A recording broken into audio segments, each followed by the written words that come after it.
क्या हुआ है आज आप की बार है? वो थोड़ा सा चोट लगी। टिकटॉकर की वीडियो वायरल हो रही है, वो आप पर नदीम नानी वाले पर इल्जाम आयद कर रहे हैं कि आपने उन्हें आईपीएल के लिए बुलाया लेकिन टीम में शामिल नहीं किया और आपने उन पर तशद्दुद भी किया, तो इसमें क्या सदाकत है? तानी भाई किसकी बात कर रहे हो मुझे नहीं पता, काशिफ चुंगी वाला है कोई टिकटॉकर? मैं नहीं जानता भाई। एसआईओ ने कहा था कि हमारे पास जो फाइल है वो मिसप्लेस हो गई है। अभी तक इन्होंने कोई ट्रायल कोर्ट ज्वाइन नहीं की, ठीक है, ना ही वहाँ पर ये पेश हुए। उन्होंने बताया कि हमारे पास इस केस से रिलेवेंट कोई डॉक्यूमेंट्स अवेलेबल नहीं है। आज रजब भट्ट का केस लगा हुआ था। जिस तरीके से आप लोगों को पता है कि डिस्ट्रिक्ट एंड सेशन कोर्ट से इसकी बेल डिसमिस हुई थी। बेल डिसमिस होने के बाद फिर उन्होंने हाई कोर्ट से अप्रोच किया था, उनके काउंसिल ने बेल लगाई थी। तो आज जस्ट कॉपी सप्लाई हुई है, हमने कॉपी रिसीव की है।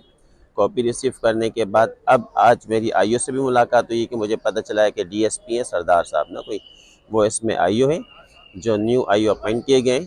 तो जो एविडेंस जिस तरीके से गायब हुए थे लास्ट टाइम, उन्होंने सेशन कोर्ट में आईओ ने कहा था, एसआईओ ने कहा था कि हमारे पास जो फाइल है वो मिसप्लेस हो गई है। तो अभी उनके पास दोबारा जाऊंगा, मैं स्टेटमेंट दूंगा और जो यूएसबी मेरे पास अवेलेबल है वो यूएसबी भी जाके सबमिट करवाऊंगा। और उसके बाद बाकी जो इनका अभी केस है, ठीक है, वो पेंडिंग है, क्योंकि ट्रायल कोर्ट में अभी तक इन्होंने कोई ट्रायल कोर्ट ज्वाइन नहीं की, ठीक है, ना ही वहाँ पर ये पेश हुए। तो यहाँ हाई कोर्ट में जो इनकी लगी हुई थी बेल एप्लीकेशन पर आपके सामने समाअत हुई, तो हमने जस्ट कॉपी रिसीव किए। कॉपी रिसीव करने के बाद अब जो फर्दर डेट आएगी उसमें इंशाल्लाह ताला एज पर लॉ कानून के मुताबिक इस केस को परसू करेंगे। क्या वजह है कि इनकी फाइल ही गायब कर दी गई और इस केस में 1 साल हो चुका है?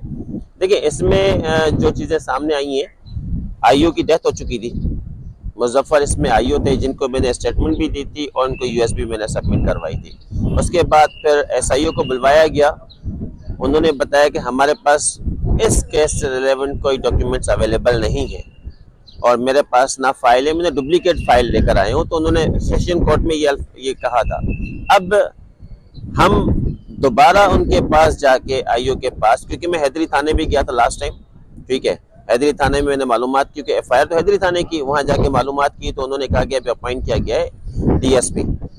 बाकी रही बात, इस केस को इंशाल्लाह ताला आप लोगों के सामने लेके चल रहे हैं। मारूफ यूट्यूबर रजब भट्ट के खिलाफ शाआर इस्लाम की बेहुरमती का मुकदमा सिटी कोर्ट की जानिब से मुलजिम की दरख्वास्त ज़मानत अदम पेशी की बुनियाद पर मुस्तरद कर दी गई, जिस फैसले के खिलाफ रजब भट्ट और उनके वकील की जानिब से सिंध हाई कोर्ट में दरख्वास्त ज़मानत दी गई। आज उस दरख्वास्त ज़मानत की समाअत हुई है। रजब भट्ट अदालत में पेश हुए, ताहम उनके जो वकील हैं मियाँ अली शफाक, वो अदालत पेश ना हो सके। दूसरा जो वकील मुद्दई थे वो भी अदालत में पेश हुए हैं। रिपोर्ट जमा कराई गई हैं, अलबत्ता कोई जो केस की तारीख है वो मुकर्रर नहीं की गई। जब वो तारीख मुकर्रर होगी वो भी आपके सामने रख दी जाएगी। दूसरा, ये मुकदमा 195A सेक्शन के तहत थाना हैदरी मार्केट में दर्ज है, जिसमें ये मौक़िफ़ इख्तियार किया गया वकील मुद्दई की जानिब से कि मुलजिम ने नमाज की बेहुरमती की, शाअर इस्लाम की बेहुरमती की है।